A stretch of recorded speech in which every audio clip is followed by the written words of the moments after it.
Hello and welcome. Today I will teach you how to take measurements to draft patterns. I am the master of manipulation and I will teach you how I do it. This is me trying to teach you something of value, so brace yourselves. This will be interesting. For this project, you will need only your beautiful body, a measuring tape, a piece of paper, or my beautiful PDF file that you can download on my Facebook group, link in the description, and maybe a friend to help you out. Unless you are overly stretchy, then you can do it all by yourself. Let's talk some ground rules, shall we? Skip to this timestamp in your screen if you, like me, don't care about instructions. For instructional purposes, I will be using this wooden version of myself. This little star represents my belly button, and I will also use other important markings for reference. Although I was raised in a metric system, I find imperial rather easier to use when sewing, so I'm gonna use inches when talking about measures, but do not worry, I will convert measurements so we can all understand. This is the method I learned almost a century ago, and it's not the only one in the universe. This is the one I am most comfortable with. If you are doing this in pairs and you would like to avoid going to second base with your subject, you can achieve this by staying a few inches away from the person while taking measures from strategic places, if you know what I mean. It will make everyone more comfortable.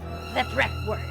For you to mark your natural waistline, it helps to tie a thin elastic band around your waist, a quarter of an inch above the belly button. It has to be rather straight, so be careful when placing it and make sure it stays in place during the whole measuring procedure. Wear your normal daily underwear when taking these measurements. There's no need to take out that sexy bra you wear only once a year. Go with the granny everyday comfy undergarments. The measures. Let's start with the front. The neck.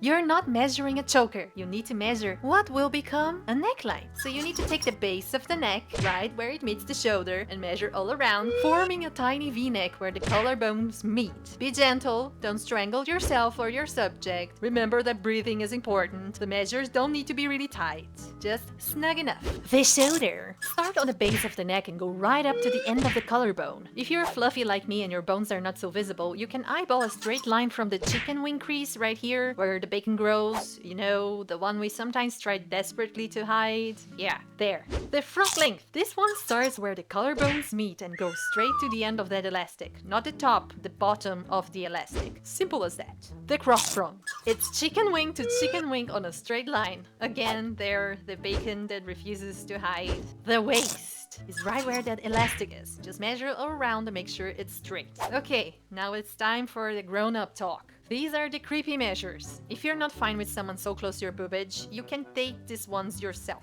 The figure length, from the center of the collarbone to the center of the breast, or the nips. The truth is, women generally have one breast that is bigger than the other, or sometimes muscles that are more developed on one side. I am left-handed, and I know my left side is bigger, so I will take the measure from the left side. So figure your bigger side, please. The figure breadth. This is nip to nip. That is why it's so important to wear your favorite undergarments, because they know where to keep things where they should be. The bust. All around the bust. Make sure it's a straight measure on the widest part.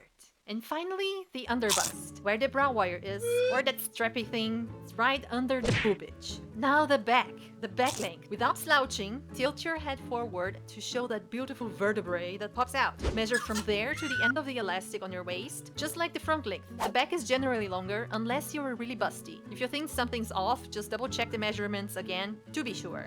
The cross back.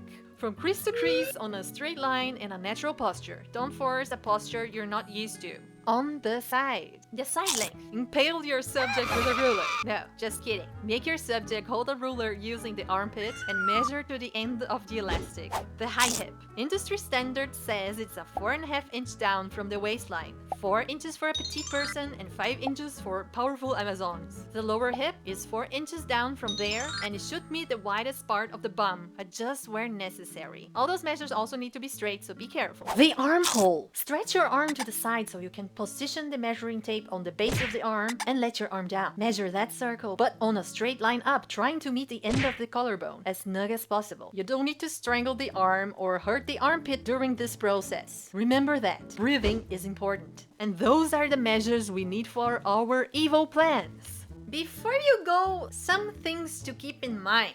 Relax. Don't force a posture you're not used to. Shoulders up, shoulders way back, because that will change the measures and your garments will turn out weird or uncomfortable even. If you're doing this in pairs, try not to help the person taking your measurements. Stay still as much as you can in your normal position. If you are the one taking the measurements and you notice that your friend is fidgeting or a little uncomfortable or nervous, talk to this person, make them feel more comfortable and relaxed. Some people are a little self-conscious about their bodies, and taking measurements does not make that better. But this is not the point of this exercise. Making your own clothes will liberate you in a way that you've never seen before, because who better than yourself to know what makes you comfortable, to know what makes you confident. Have fun. If you have any questions, leave them down below and I will be glad to help you. Part 2 is coming and there will be calculations.